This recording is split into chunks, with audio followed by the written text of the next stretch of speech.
Ya lo tenemos en línea el secretario general de ATE Capital, Pedro Lin. ¿Qué tal, Pedro? ¿Cómo le va? El doctor Delía, el doctor Trindade y todo el staff de Radio del Plata. ¿Cómo anda? Buenas noches.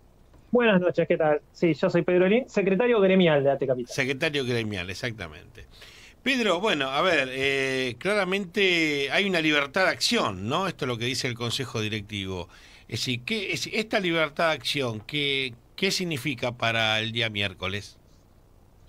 Nosotros desde la seccional Capital, que somos la seccional que nuclea a los trabajadores estatales nacionales y de la Ciudad de Buenos Aires, seguramente nos enmarquemos en un cese de actividades en el horario de la concentración, porque nosotros tenemos que, por un lado, acompañar la movilización de los jubilados y jubiladas, porque por razones de solidaridad y fundamentalmente porque afiliados nuestros, por supuesto, hoy son jubilados y jubiladas y en el futuro lo seremos todos nosotros.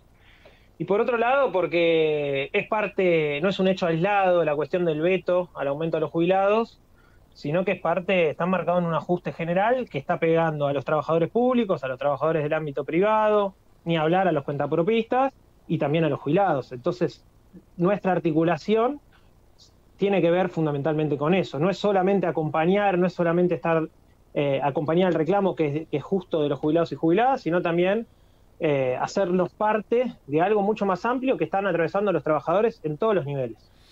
Pedro, ¿cómo está armada la manifestación del día miércoles?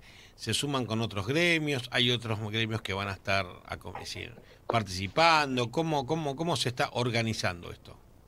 Y fundamentalmente la convocatoria, la que nos interpela a nosotros, llega de las centrales. O sea, yo como secretario gremial de ATE Capital puedo responder por nuestro sindicato, por nuestra seccional, que nosotros nos sumamos, vamos a participar, pero no somos organizadores de la concentración. O sea, nosotros vamos a ir con nuestros afiliados a movilizar organizadamente, pero están convocando las centrales, desde las 2 CTA hasta una convocatoria de la CGT, que bueno, es un poco más, como decías, con libertad de acción, un poco más abierta, pero nuestras centrales están convocando, así que son ellos los que, bueno, nuestros representantes en las centrales, los que nos convocan y desde la seccional de trabajadores del Estado vamos a estar.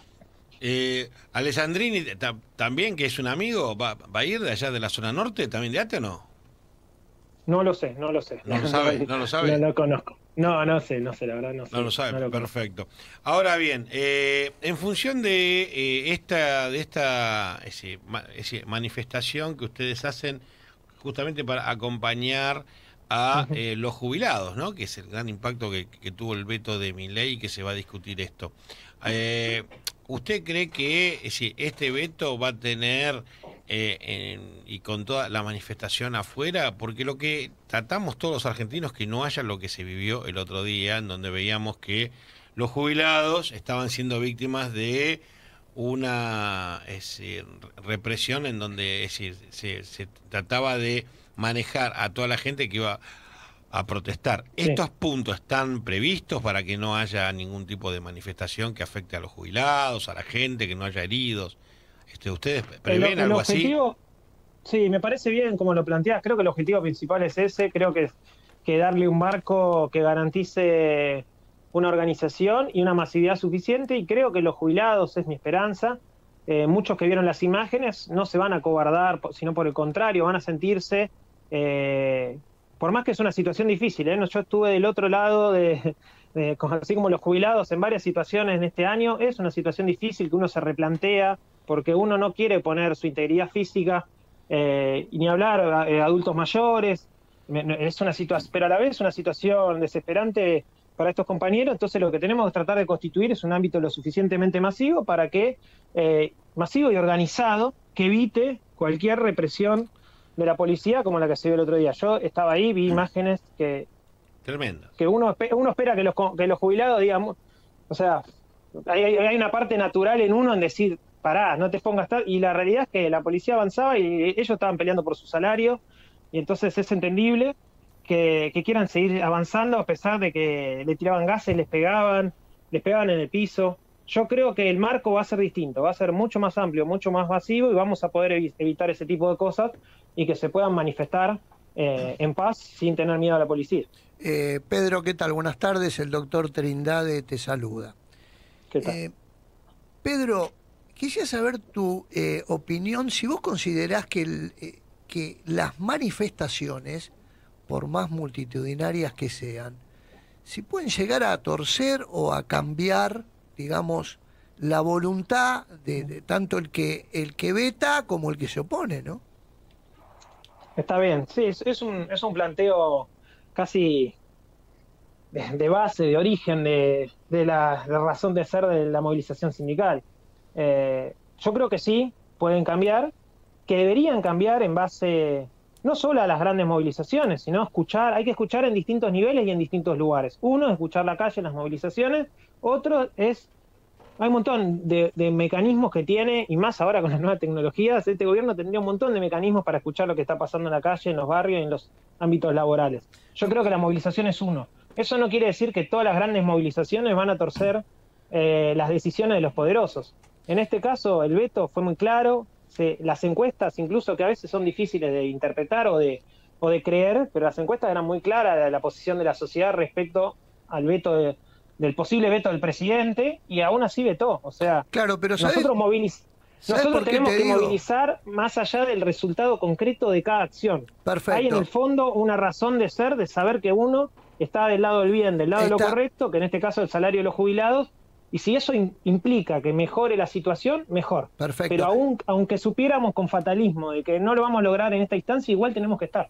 No, perfecto. O sea, ustedes luchan por lo que creen que es justo y está bien. Sí. Pero lo que te quiero decir, Pedro, lo que te quiero decir, es que yo no conozco ningún político, de Sasname, a lo mejor vos me decís, no, ¿te acordás fulano que haya vuelto sobre sus pasos en una decisión tan importante como es esto, por una manifestación?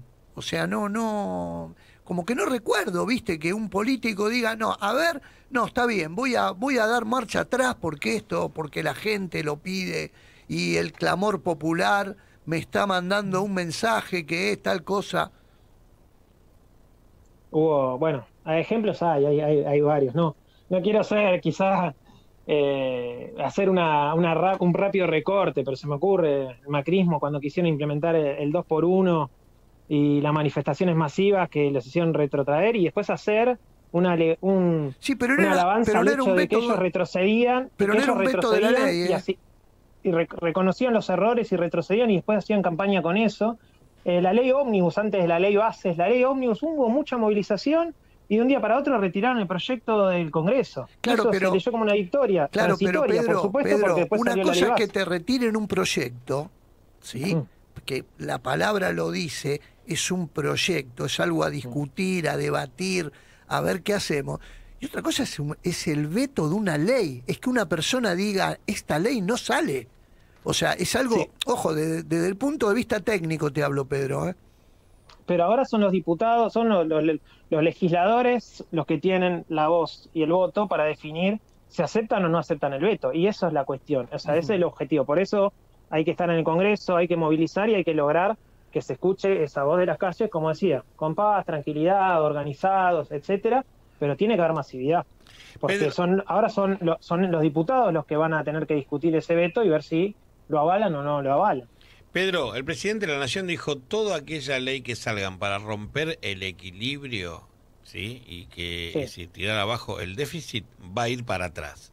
No va a negociar nada que tenga que ver con la ruptura de el superávit que hay hoy. ¿Cómo lo ves vos? Y es algo tendencioso, porque cuando tuvo que reducir bienes personales, los impuestos a los ricos, no hay ningún problema con el déficit. Es una carta blanca que tiene cuando no es algo que cierra en sus planes. O sea, gastos para algunas cosas sí, para otras no. Entonces, yo no, si quiero, no, o sea, podemos poner en una posición donde no le discutamos el tema del déficit, etcétera. Pero siempre va a haber una discusión de fondo profunda, económica, de dónde se recorta y dónde no. Eso es la base de la economía. Hay recursos escasos que hay que utilizarlos racionalmente. Entonces hay una categorización y hay una conceptualización profunda ideológica del presidente que define que unas cosas son más importantes que las jubilaciones. Nosotros no estamos de acuerdo. Pedro, pero vos no pensás que con el gobierno anterior, como veníamos, esa salida, esa política no era, había que cambiar y tuvo que venir, es decir, producto de haber sido un gobierno tan malo, aparece un outsider como el presidente Milei. Es decir, ¿no lo ves así o no? Parte de eso sí lo veo así, pienso que los errores, que por supuesto errores del gobierno anterior y malas definiciones llevan a la situación en la que estamos, sin duda. Sí creo que hay otros contextos que exceden al gobierno, porque si uno puede ver el contexto internacional y no es un caso excepcional de Argentina. Esto está sucediendo en Brasil, en Estados Unidos, en Hungría, y hay infinidad de países donde hay giros a la extrema derecha de gobiernos que 5 años antes hubieran sido impensados. Entonces, por un lado, contextualizar. Por otro lado, sí creo, de nuevo, que el problema no eran los jubilados. O sea, podemos discutir un montón de otras cosas, pero el problema no eran los jubilados. Es más, los jubilados vienen perdiendo hace rato, vienen perdiendo con el anterior y con el anterior. Entonces, el problema no eran los jubilados ni que las jubilaciones son altas. Cualquiera que tiene un abuelo sabe que las jubilaciones están por el piso, que viven de esos bonos, que le pagan todos los meses, que la jubilación en sí misma está cada vez más baja y que este gobierno encima tiene el bono congelado.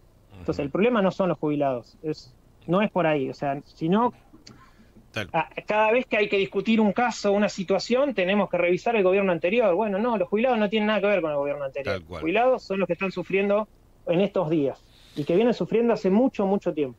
Pedro, y la última, y ya te dejo tranquilo, sí, ¿no? Y gracias por estar con nosotros, ¿no? ¿Vos no creés que también que el sindicalismo ortodoxo ya es hora de que vaya replanteando que con los nuevos aires que se está viviendo en la Argentina, tiene que haber cambios en la estructura del sindicalismo, cambios en las elecciones de los mismos? Porque hay gente que está hace 40 años, 50 años, y te voy a decir lo que se ve de afuera. Siempre lo mismo, siempre lo mismo.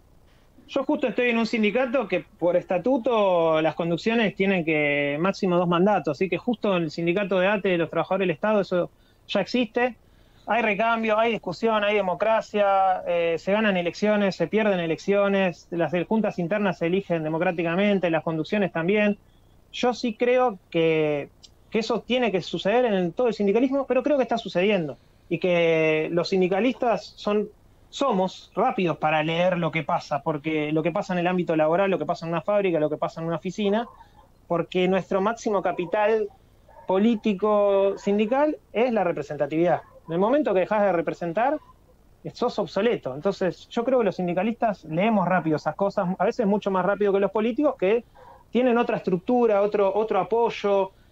Es mucho más anquilosada quizá la política a veces que el sindicalismo, más allá de que siempre se ponen los mismos ejemplos del sindicalismo para después, en base a eso, generalizarlo a todo el sindicalismo en general. Nosotros estamos orgullosos de nuestro sindicato y las dificultades que atravesamos para ser completamente democráticos y que funcione así. O sea, a veces es más difícil, pero el resultado es mucho más representativo. Pedro, te agradecemos que estés con nosotros. Tenés una ardua tarea. Yo confío en las generaciones nuevas del sindicalismo para cambiar cosas que los que ya peinan canas o están para jubilarse tendrían que dar un paso al costado. Te mando un abrazo grande, Pedro. Muchas gracias, un abrazo a ustedes. Hasta luego, buenas noches. Pedro Lin, secretario gremial de ATE Capital.